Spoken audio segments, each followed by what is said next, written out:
Welcome to Building the Billion Dollar Business, the podcast where we dive deep into the strategies, insights, and stories behind the world's most successful financial advisors and introduce content and actionable ideas to fuel your growth. Together, we'll unlock the methods, tactics, and mindset shifts that set the top 1% apart from the rest. I'm Ray Sclafani, and I'll be your host. What can Mark Twain teach financial advisors about purpose-driven client acquisition?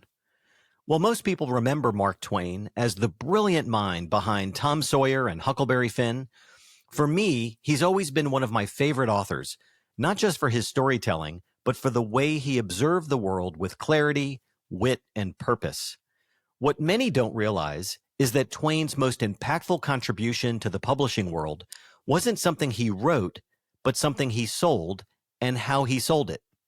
You see, in 1885, Twain personally helped Ulysses S. Grant, the former U.S. president and Civil War general, publish the personal memoirs of U.S. Grant, a powerful first-hand account completed while Grant was actually terminally ill and financially destitute. Twain didn't just secure the rights and publish the book, he spearheaded one of the most innovative and values-based sales efforts in American history. The campaign employed more than 10,000 door-to-door salespeople armed with carefully crafted scripts and tools to help Americans see the value of the work. Twain knew what he was doing, telling a meaningful story, communicating purpose, and inviting others into something bigger than a transaction. So I hope you enjoy today's very short episode and what Twain is teaching us more than 140 years later. So let's dive right in. I called to give you an opportunity to see General Grant's book, of which so much has been said in the papers. Thus begins the introduction of the 37-page sales manual that one of 10,000 book agents was instructed to say as they sold the personal memoirs of Ulysses S. Grant in one of the most remarkable sales campaigns of the 19th century. Even more incredible is the fact that this campaign was conceived and led by none other than Mark Twain. In 1884, following his presidency, Ulysses Grant invested his entire life's savings in an investment firm with offices on 2 Wall Street. The other partners in the firm were his son, Buck Grant, and a third partner, Ferdinand Ward. It turned out that Ward was a fraud, and the investment firm was little more than a Ponzi scheme. Grant lost everything but the $80 he had left in his pocket. Mark Twain had been casually introduced to Grant some years earlier and considered Grant a national hero and the savior of the Union. Upon hearing of Grant's plight, Twain went to Grant with a proposal that he write his personal memoirs, which Twain would publish and distribute. Since Grant was destitute, there were no presidential pensions just yet. He took Twain up on his offer and began writing his story. Well, 2 months into the project, Grant learned that he had throat cancer. At the time, he had a 24-per-day cigar habit, and the book obviously took on new urgency. Writing day and night in excruciating pain and medicated by cocaine and opiates, Grant continued to write. He completed his memoirs in July of 1885 and died 2 weeks later. Twain sprung into action. During Grant's illness, Twain had begun a publishing house led by his nephew, Charles Webster. They had assembled a veritable army of 10,000 salespeople known as book agents or canvassers, many of whom had fought for Grant in the war. Twain's book agents covered the country. Although sales of the book were moderate in the South, no kidding, they were enormous in the West. Ultimately, 325,000 copies were sold, the largest selling book ever in the United States next to the Bible.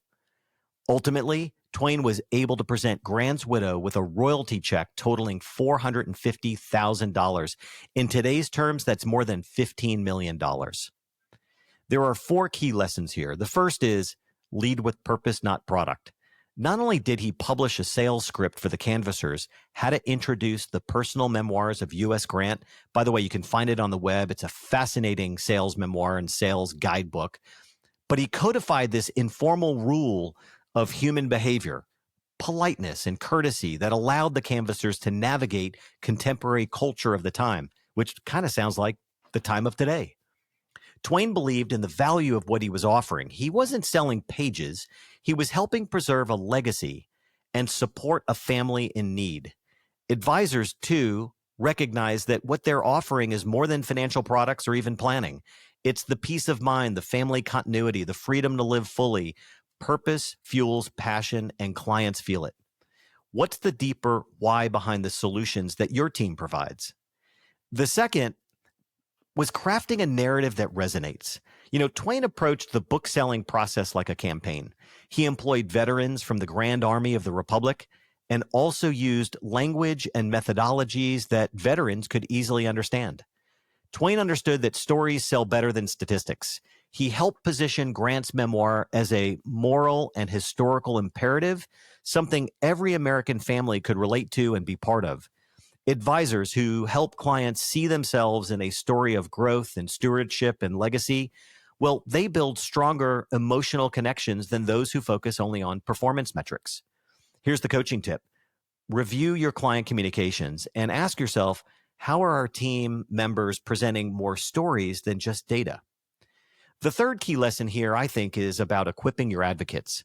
Twain and his nephew looked for canvassers who had that something else required in professional business development.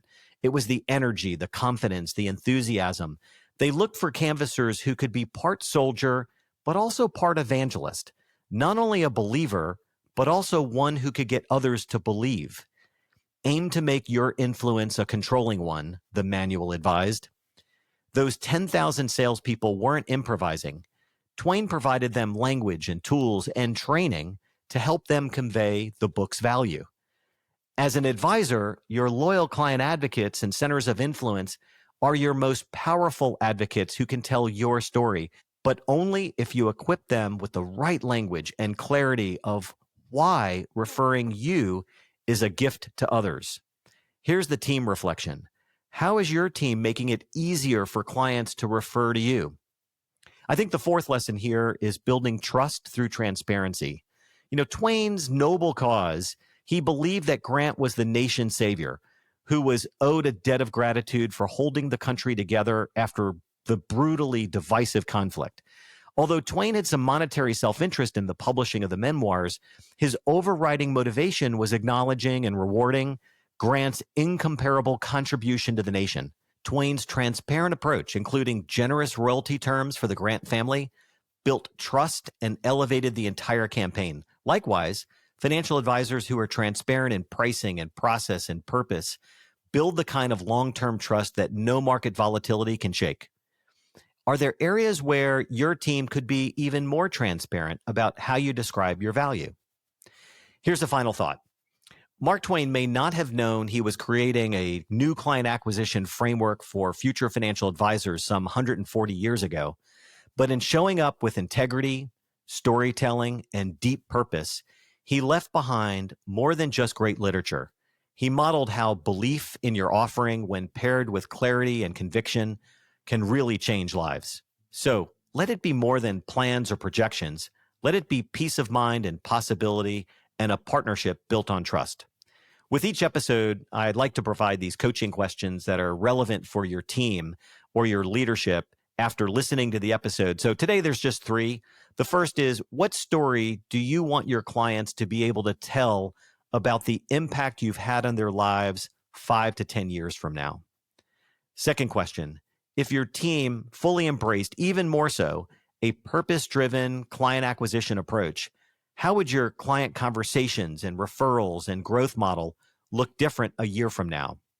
And finally, what one part of your client experience could be reimagined to communicate better the real-life outcomes your advice helps create in the families that you serve?